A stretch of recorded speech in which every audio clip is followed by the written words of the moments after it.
Dialah Al-Hayyu Al-Qayyum. Dialah yang maha hadir.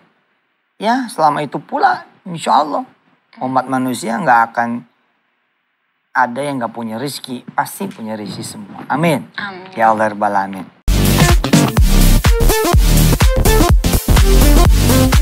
Assalamualaikum warahmatullahi wabarakatuh. Pemirsa, alhamdulillah dengan izin Allah, nikmat sedekah insya Allah barokah. Banyak berkah. Ini saya kembali lagi bersama Kak Kumi. Yeay, udah makin gede. Iya. Udah ada jerawatnya tuh. Kak Kumi ini produktif banget. Alhamdulillah lagi nulis buku kedua ya. Iya.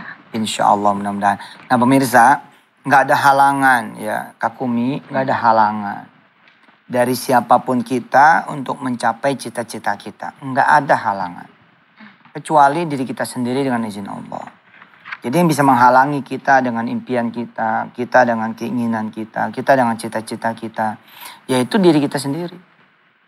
Nah, minta terus kepada Allah rahmatnya, bantuannya, pertolongannya, kuasanya, kebesarannya. Supaya Allah kemudian membantu kita untuk bisa mencapai apa yang menjadi cita-cita kita semua. Jadi pemirsa nih, yang pengen kemudian nggak lagi ngontrak gitu ya. Nggak lagi ngekos, pengen punya sendiri rumah. Atau lebih luas lagi rumahnya. Atau pengen kerja yang lebih baik, pengen jadi pengusaha.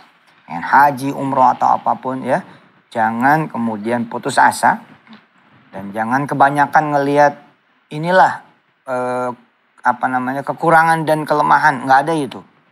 Ya, pokoknya insya Allah akan mewujudkan cita-cita, impian, keinginan dari pemirsa semua, insya Allah.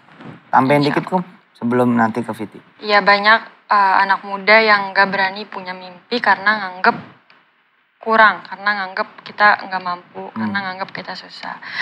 Padahal justru kita tuh harus cari gitu. Sekalipun kita ngelihat kelemahan dan kekurangan kita itu cuma untuk introspeksi aja. Jangan ngelihat kekurangan dan kelemahan, habis itu dijadiin kelemahan beneran. Nah, bener-bener. Iya. Jangan ngelihat kekurangan, kelemahan, nanti jadi kekurangan, kelemahan beneran. Iya. Siap. Lihat Allah yang Maha Kuasa, lihat Allah yang Maha Besar. Luar biasa. Luar biasa, luar biasa. Jadi masa pandemi aja masih tetap bertahan dan berkembang. Emang gak boleh kita tuh kecil hati, sempit pikiran, ya.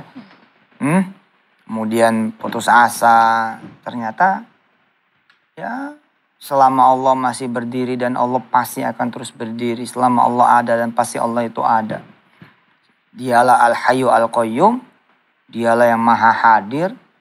Ya selama itu pula insya Allah umat manusia nggak akan ada yang nggak punya rezeki. Pasti punya rezeki semua. Amin. Amin. Ya Allah Rabbal Alamin. Oke, Pak Kum, kita langsung panggil Pak Rahmat aja kali ya. Assalamualaikum, Pak Ustadz. Alhamdulillah. Silakan dulu. Rabbil alamin. Ini Kak Kum, kalau ada orang bilang saya cuma orang kampung, ini orang kampung. Jadi tidak perlu malu ya Pak Ustadz ya. Malu, saya orang desa, ini orang desa. Saya orang susah, ini orang susah. Saya orang nggak punya lah, ini orang nggak punya, tapi sukses. Amin. Suksesnya, ya Rabbal alamin. Suksesnya Pak Rahmat ini Kak Kum, ini harus menjadi inspirasi Kak Kum dan anak-anak muda Indonesia. Apa coba? Banyak anak muda Indonesia merasa nggak penting sekolah, nggak penting kuliah, nggak penting belajar, langsung usaha, nggak gitu. Nah Pak Rahmat ini berhasil, Om Rahmat ini berhasil menggabungkan sukses kuliah juga, sukses belajar juga, tapi juga sukses usaha juga. Sukses kerja juga dulu Pak Ustadz. Saya kan berawal dari seorang karyawan. Dari seorang pekerja yang saya bekerja di satu perusahaan tidak waktu yang pendek.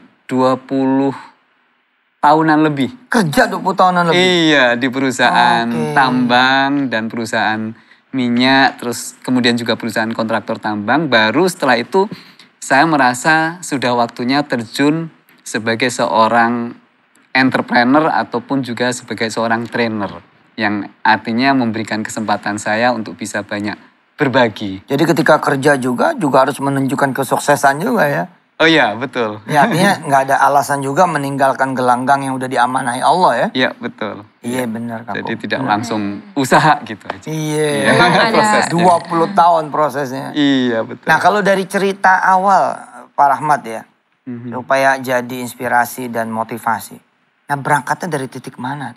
Baik Pak Ustadz, hatur nuhun kesempatan yang diberikan khususnya oleh MNC TV ya yang telah mengundang saya hadir di sini. Alhamdulillah. Tentunya lewat media ini saya mudah-mudahan bisa memberikan satu insight atau inspirasi kepada seluruh pemirsa yang ada di Indonesia, ya Pak ya. Walaupun tentunya kalau dikatakan sukses tadi seperti kata Pak Ustadz, sukses itu adalah relatif ya Pak Ustadz ya. Bukan berarti kesuksesan saya sekarang ini sudah melebihi para pemirsa semua gitu ya. Ya, jadi artinya ya saya masih terus berusaha untuk menjadi lebih baik. Nah perjalanan saya sampai sekarang ini yang seperti saya katakan Pak Ustadz di awal itu adalah tentunya saya berawal dari orang kampung Pak Ustadz. Saya terlahir sebagai orang desa yang dalam kondisi desa saya itu adalah termasuk daerah yang ini Pak Ustadz ya, apa kalau dikatakan Tertinggal gitu? Bukan tertinggal boleh jadi, tapi kering. Daerah kering. Pak Ustadz pernah dengar Gersang ya, kering kerontang bahkan. Pernah dengar kota Wonogiri nggak Pak Ustadz? Wonogiri? Iya. Malah banyak orang sukses dari sana ya? Juragan bakso. Iya, juragan bakso, juragan bis gitu ya. Bis. Jamu gendong. Tapi emang zaman dulu beda sama sekarang. Iya, betul. Jamu gendong betul. Ya, jamu gendong kebanyakan dari sana Pak Ustadz. Ya, oke. Jadi saya itu orang kampung dari Wonogiri yang tanahnya kering kerontang. Bahkan kalau seandainya musim kering gitu Pak Ustadz ya, kita harus cari air itu susah banget. Gitu ya? Iya. Ngambil airnya itu, aduh. Pokoknya sumurnya itu sampai kedalaman sekian gitu ya. Bahkan kalau yang lebih ke sana lagi, orang cari air itu ibaratnya cari ke danau. Cari tadah hujan gitu. Tapi kalau tempat saya masih nggak seperti itulah ya. Tepatnya saya dari Desa Demangan waktu itu. Jadi buat mandi, buat minum aja harus berjuang ya? Berjuang keras mereka. Makanya luar biasa gitu ya perjuangan mereka. Karena sih menjadi orang yang tough ya. gitu ya. Orang tough, kuat dan sukses tuh mungkin karena sudah dipicu oleh kondisi alam yang sedemikian rupa menantang sehingga membuat kita ditempa oleh kesulitan. Betul Pak Ustadz. Jadi mungkin kalau contohnya saya juga kali ya. Gitu. Kalau ada pemirsa yang hari ini ada kesulitan, ada persoalan, nasihat Pak Rahmat apa? Jangan pernah minder. Jangan pernah merasa ini saya nggak akan bisa lah gitu. Tapi yakinlah gitu. Yakin. Saya selalu yakin, selalu optimis. Oke, anak desa Wonogiri yang saat itu masih gersang, nggak ada potensi. Terus apa yang dilakukan oleh seorang anak desa? Kembali ke masa kecil saya gitu. Ini juga dengan kondisi orang tua juga waktu itu Pak Ustadz ya. Walaupun sebenarnya kondisi orang tua saya untuk ukuran kampung mungkin termasuk agak terpandang sedikit. Karena kan orang tua saya pegawai negeri. Pegawai negeri tingkat rendahan.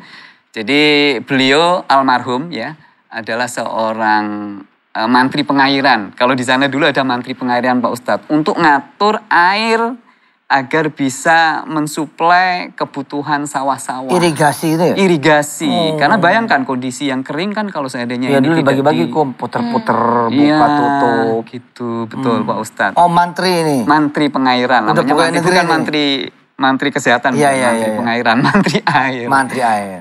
Anaknya 8. Wah. Anaknya 8. Makanya ya dikatakan walaupun beliau adalah seorang pegawai negeri yang gajinya berapa sih pegawai negeri pada waktu itu Pak Ustadz ya, dengan anak 8 harus menyekolahkan, ada yang kuliah, ada yang masih SMA, dan saya sendiri waktu itu juga masih kehidupannya tentunya mungkin SD atau SMP gitu Pak Ustadz ya. Nah tentunya ini kondisi ini ya ala kadarnya buat anak-anaknya. Bahkan kadang-kadang 8 loh. 8. Bahkan kadang-kadang untuk bisa makan Gitu Pak Ustadz ya. Artinya mohon maaf nih, ini mengungkap rahasia Enggak keluarga nggak apa-apa ya Pak Ustadz ya. Apa-apa ya. Justru pada pengen tahu ini. Oh iya. Jadi dulu itu saya masih ingat betul. Jadi kalau seandainya setiap gajian gitu Pak Ustadz ya. Apa yang dilakukan beliau untuk mencukupi kebutuhan. Itu akan dituliskan di kertas. Apa nih? Oke, ternyata setelah dihitung-hitung. Lebih. Atau Bukannya kurang. lebih, kurang banyak. Malah Karena kurang. apa yang gaji yang diterima hari itu adalah untuk membayar hutang ke warung. Ya salah. Akhirnya ya anak-anaknya, artinya kebutuhan kita ngutang lagi ke warung gitu. Jadi seperti itu. Ya ini saya menceritakan ini adalah benar adanya gitu Pak Ustadz ya. Untuk makan sekedar makan telur gitu. Kadang-kadang telur kita jual untuk dibelikan tempe gitu. Tapi alhamdulillah walaupun kondisi seperti itu, tapi kita itu harmonis keluarga Gitu itu. ya, penuh syukur. Penuh gitu ya. syukur. Orang tua saya itu adalah orang yang nggak pernah ngeluh. Hebat. Itu inspirasi yang Hebat. wajib kita ikuti Hebat. Pak Ustadz. Makanya sampai sekarang itu saya nggak pernah istilahnya ngeluh.